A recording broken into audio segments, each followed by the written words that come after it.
Good evening, my friends, and welcome. I remove my mask to this special time. Together, Religious Science in Depth, Wednesday night. I want to celebrate each and every one of you and thank you very much for clicking on this program. I guess it's turned into a program. We're doing this Wednesday night, Sunday morning, and the reason is our building is locked and we can't even get into it. But because we don't have the sanctuary and the lectern and everything to present the talk that way, and I know a lot of my colleagues are, I'm doing this from my home on Wednesday night and Sunday morning. So, Sunday morning, Wednesday night, and we are exploring New Thought Principles. I appreciate again those who are watching and letting me know that you're appreciating it. I do respect each and every one of you for taking time to be here. One of the questions that came up, and I guess it's a good one, going through our lockdown experience. California just announced that it's locking down again. One of the questions that came up in different forms, which I really appreciate, and it's a good question to ask metaphysically, and that is not where are you going, but which way are you going? Interesting question. We're told, choose you this day the blessing or the curse. We talked about this recently, the blessing or the curse. Again, that's not two powers, it's two ways of using one power. It was Dr. Fenwick Holmes that said, think about where you want to be and then check out the road you're on and see if it'll get you there. If not, change roads. Take a higher road, a healthier road, a clearer road, a road leading to the destination you want. But before you start the journey, complete it in your mind and go there as if you are there. Celebrate the conclusion before anything or anyone in the world sees it. Now, let's look at where you're going or which way you're going. You're going where your mind takes you. And your mind takes you where your subconscious impels it to take you. You see, all subconscious thinking is creative and productive thinking, all of it, positive, negative. Consciously, you are unaware of it and do not think of it at all being important, but it really is. This is why we're advised metaphysically to think about what we think about.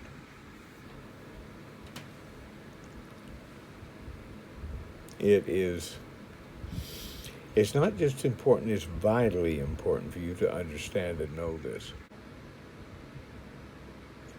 You see, the science of mind, unity, divine science, religious science, the beautiful work of Anton and Emerson Institute, all of this wonderful New Thought teaching, the INTA, agent, they all have one thing in common, and that is a lesson in principle that makes you aware of the truth of your subconscious mind in action and gives you the way to get the best out of your mind. The best of understanding who and what you really are in truth. Know the truth, it'll set you free. Consciousness is invisible. No one's ever seen what you really are. Consciousness is the interplay of thought and emotion. It is cause of your outer world of effect. It determines every aspect of your daily living. It most certainly determines your future. It is all that you are. Now, if you have negative ideas and attitudes are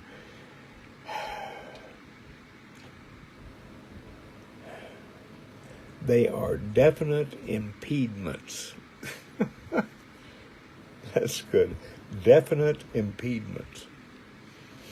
Definite impediments to what? Definite impediments to any progressive plan you may have for your life, for your world, for your experience. They are impediments to your heart's desire. Why? Because many times hurts of the past are something we don't want to... Who was it? Dr. Chet Castle said people won't change their life because they won't give up their story. Again, the hurts of the past are equally detrimental if you keep hanging on to them. But there's wisdom in them. Let go of the hurt, hang on to the wisdom.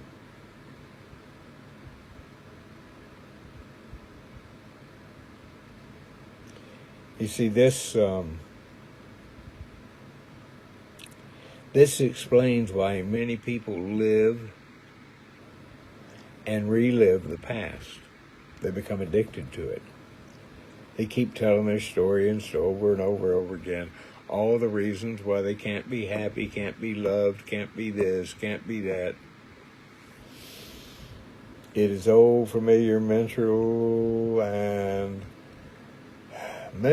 emotional pathways that are familiar, and a lot of people just get addicted to it and hang on to it until, and we've talked the old metaphysical idea, they get sick and tired of being sick and tired.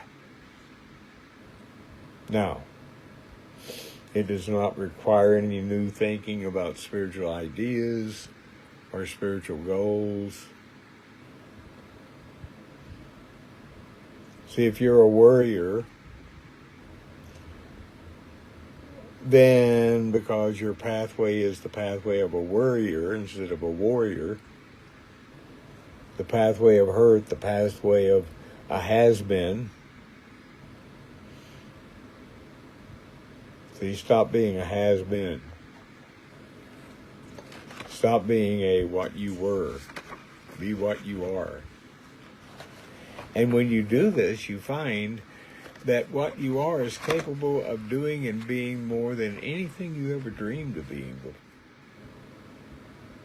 That's when the law of mind is set in motion for greater good. Because you're giving up everything unlike greater good.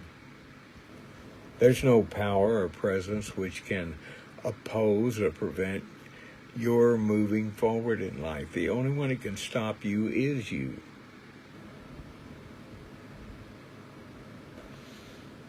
Dr. Fenwick Holmes, my friend and teacher, Ernest Holmes' older brother, used to say that it is amazing how many find the New Thought teaching and think they love it, but something in them would rather be weird than well.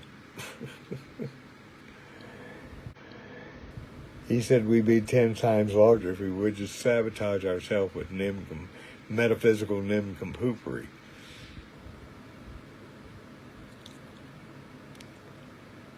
You see, when we find ourselves acting upon a higher idea of ourselves and as if it's so, then we find that things begin to change for the better, and we understand why, and the reason is mind accepts you as you accept yourself. You see, this power within us acts upon your consciousness, my consciousness. It does so without judgment. It does so without opinion. It must assume you want what you are habitually thinking. So what are you habitually thinking? So mind acts as what? It acts as a law of creation and creates your thought and does what? Externalizes it. Externalizes.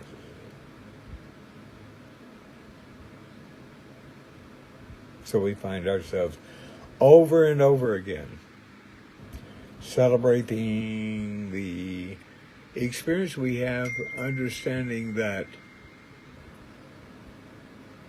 when we know, and know we know, that mind is acting as law and creating what we're thinking about, then what happens to us? We wake up and realize that our thinking of the past and present negatives in our life can end as soon as we find ourselves courageous enough to end them and start affirming what is good and healthy and happy.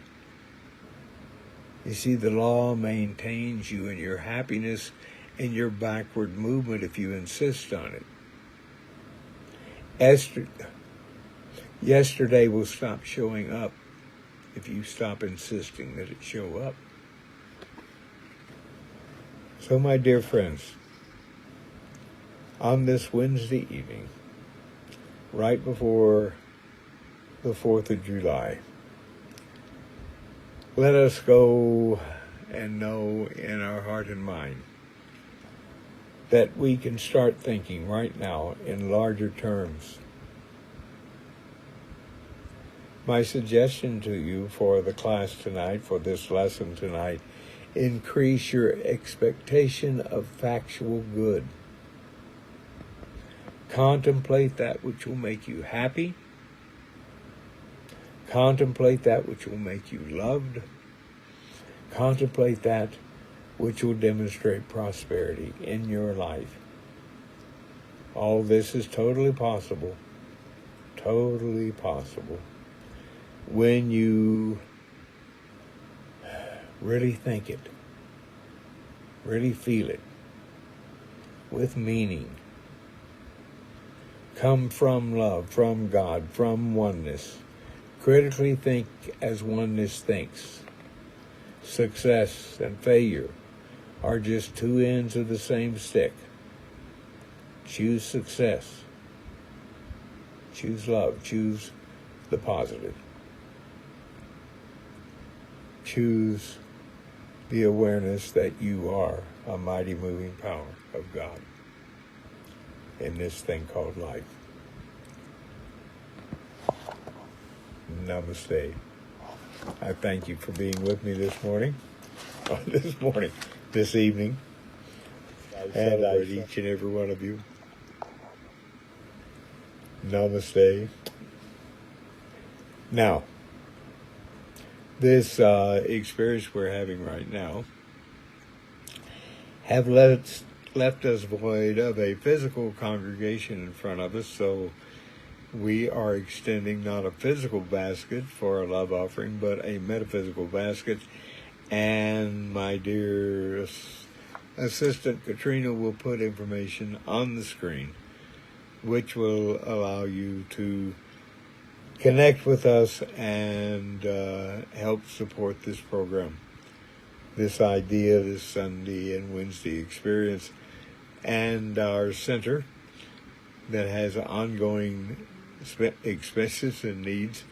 So we accept your love offering, we accept your greater good, and know that behind the gift is the giver, behind the giver is God. We thank you and love you for your support. And now, my friends, let's have a closing treatment. I would like to begin our treatment tonight with a quote. I found this wonderful quote by Wilfred Peterson, who wrote for the Science of Mind magazine for years. Wilfred Peterson said, "By fearing to attempt, we limit our life.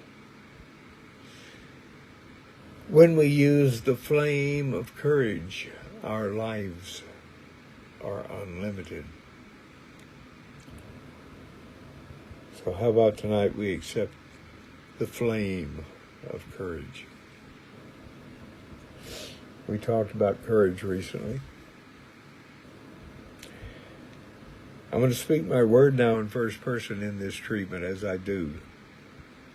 Hear it and let the words be your words for you. Because we are not going to try to make something happen. We're going to describe now what is already true. Know it with me. As I know right now, there's one intelligent power in the universe. It is God in action, and it is my life right now. It's the life of everyone watching this program. Everyone watching this Wednesday night religious science in-depth experience. It is operating in and through me.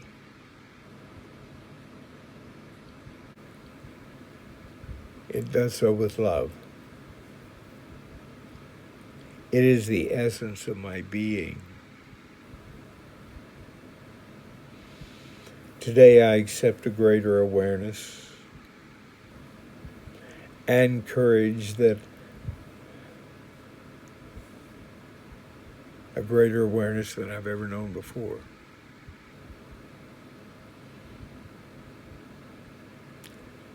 My consciousness strengthens as divine wisdom illumines my way.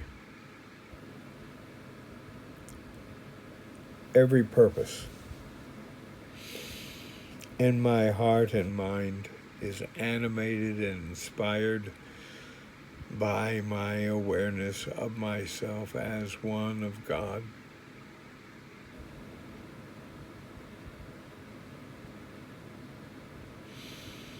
This truth is a blessing to me. It's a blessing to every life I touch.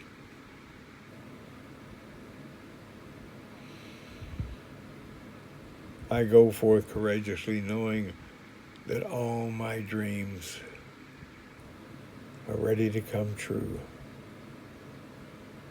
and simply await my recognition and attention.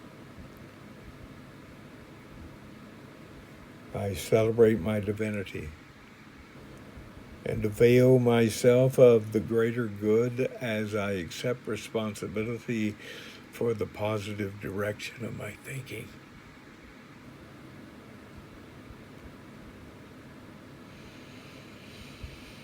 With deep gratitude and full confidence, I know my perfect demonstration is already established in the mind of God. Releasing my words of law, I now move in the experience of perfect love, joy, and peace. And I give thanks that I know this is so. And so it is, was, and shall be, in the now of forever. So it is. Love you guys. Wash your hands. Be safe. Namaste.